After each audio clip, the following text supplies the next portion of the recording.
Hi and welcome back to the Law of One. We are going to be delving into sessions 7 and 8 today, which was January the 25th and 26th, 1981.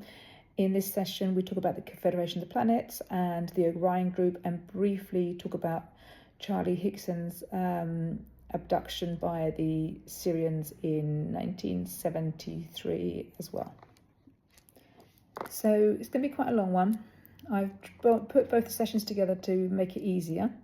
So we start by talking about the Confederation of the Planets and how the help available to us as third density beings can be both scaled up and scaled down. Now, Ra Group talk about this in mathematical equations, but quite simply, it squares with the depth of the genuine calling. So we have to be genuine if we want to call for the Federation to help.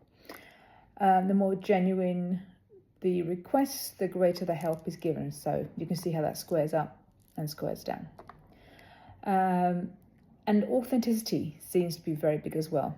So that will have a big impact on the help that is offered. If we are genuine, we get a genuine response back.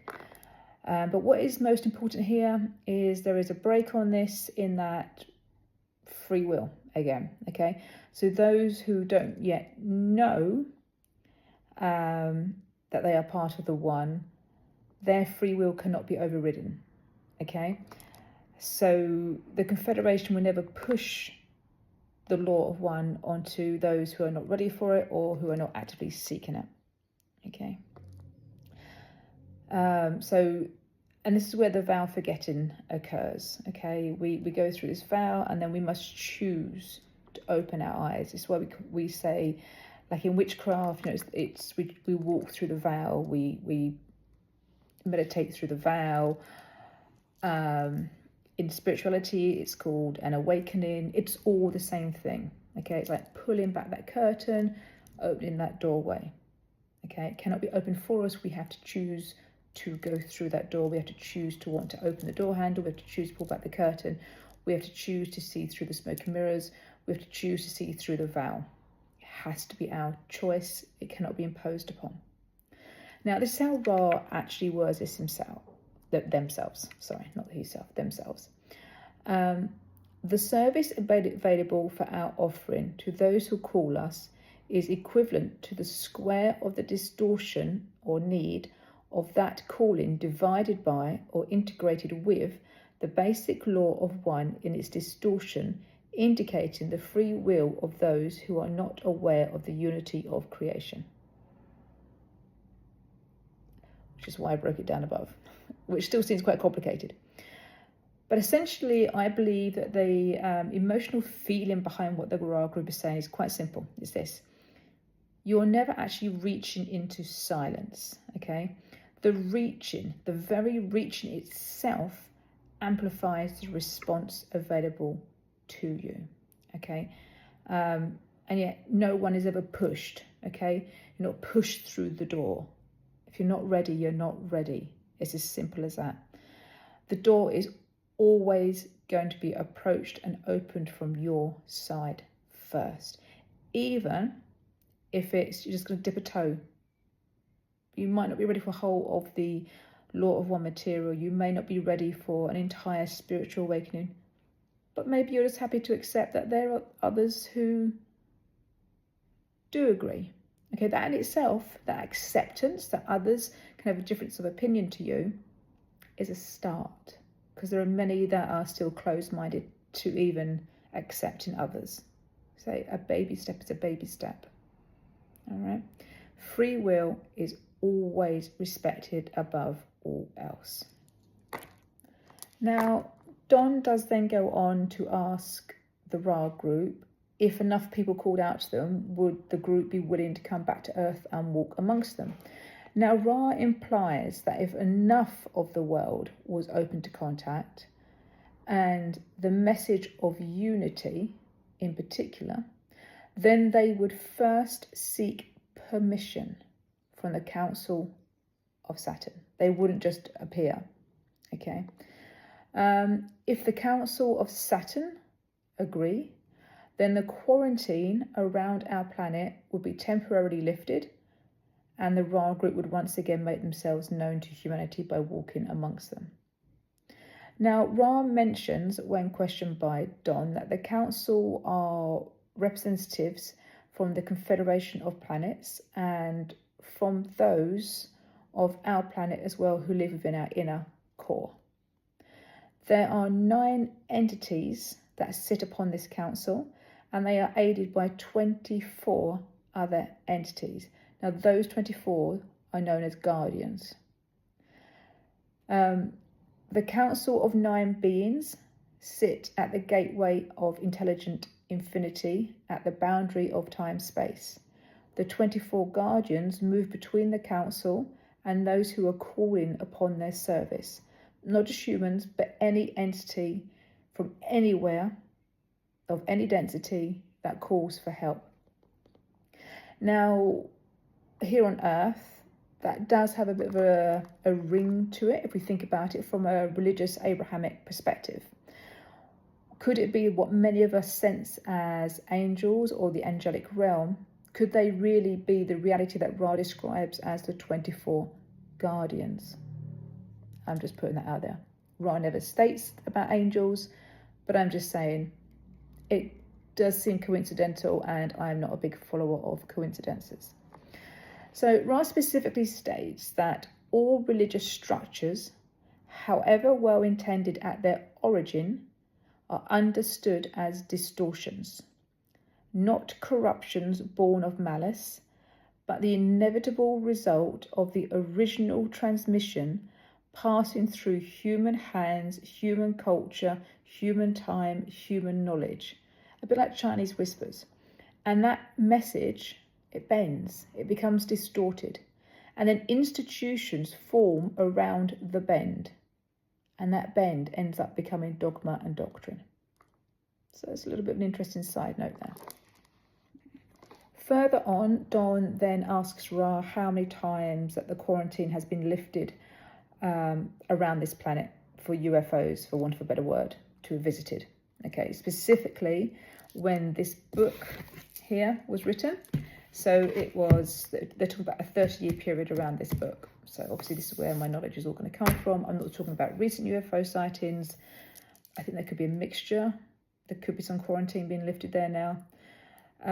But we're talking specifically when this was written. Okay. So Ra informs Don that the quarantine has not been lifted. At that time when this book was written and the channeling was made, the quarantine had not been lifted, all right? But there were those from the Orion Group who visit Earth when they are called on by other third density beings who have requested help from them. Now, a bit of background on the Orion Group. Many of us sat here in the spiritual world have heard of them. They are very specifically a 5th density negative polarity, okay? Which means they are service to self, not others. It does not necessarily mean they are evil, but if you think about who the Orion Group target, the elites, you can kind of, yeah, exactly, okay? Now, the Orion Group often violate the quarantine around Earth. The Orion Group promote ideas of inflation of ego, seduction of power, importance of self above others, that sort of thing.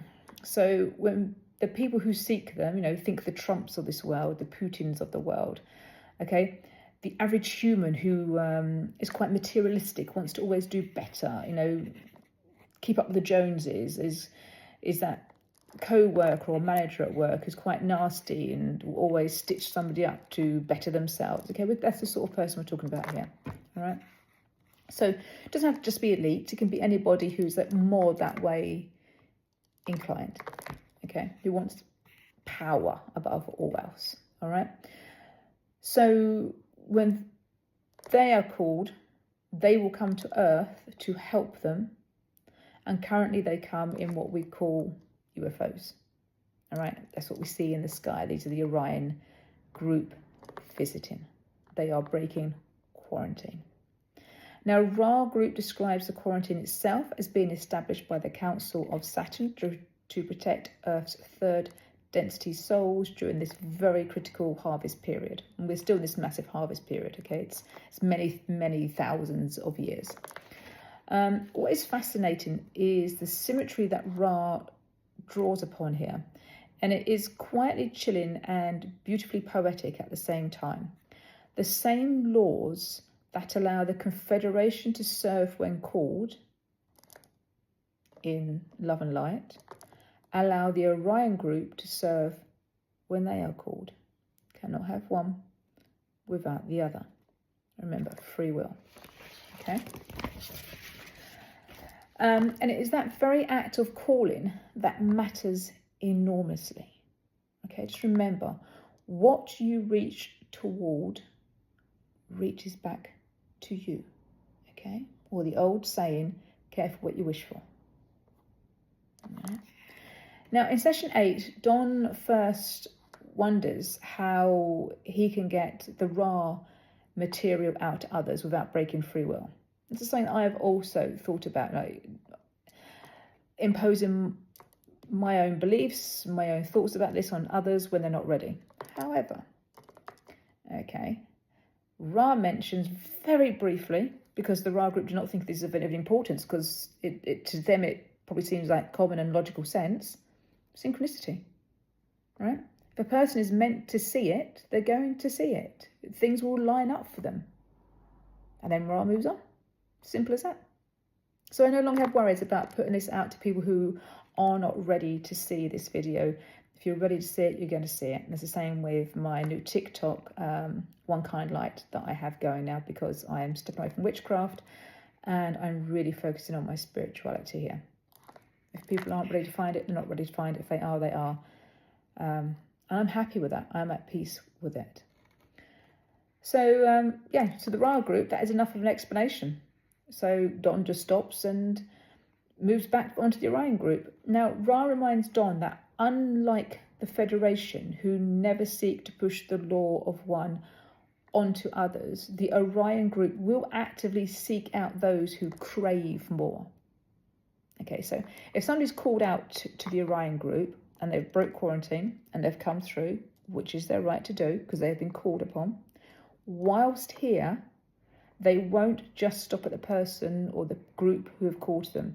They will actively seek to corrupt and get others onto the path of service to self as opposed to service to others. All right.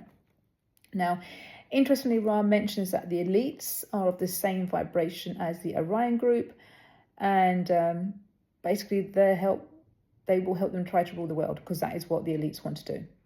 And the idea is to enslave non-elites who are a different vibration. And I say this not to scare anybody, but it's just worth keeping your eyes open. This is why you should always follow your true will and try not to be seduced into things which do not fit your vibration. However awkward it is, better to stand up and be counted than be a sheeple and regret it later. So Don talks of a very specific abduction to a person called Charlie Hickson in 1973. And he asks, was this done by the Orion Group? And Ra, again, it's very briefly, the Ra group sort of skim over and say, well, no. To them, it was of no consequence, because it was let me get this right, a pre-incarnational soul agreement that was made specifically between the third density being Charlie Hickson and the Syrians. And Ra does not see this as of any consequence to anybody else, because it was a very specific soul agreement that had been made, and, you know, it is what it is, sort of thing. And Charlie was not abducted in the normal sense. It was mind probed, and it had all been agreed. And the whole idea was the Syrians actually wanted to get away from the idea of war, and they wanted to understand war, the consequences of war, etc. And Charlie had agreed to give them this information whilst being on Earth. And that ends sessions 7 and 8 on the Ra material. I look forward to seeing you again. And I leave you in the love and light of the one infinite creator.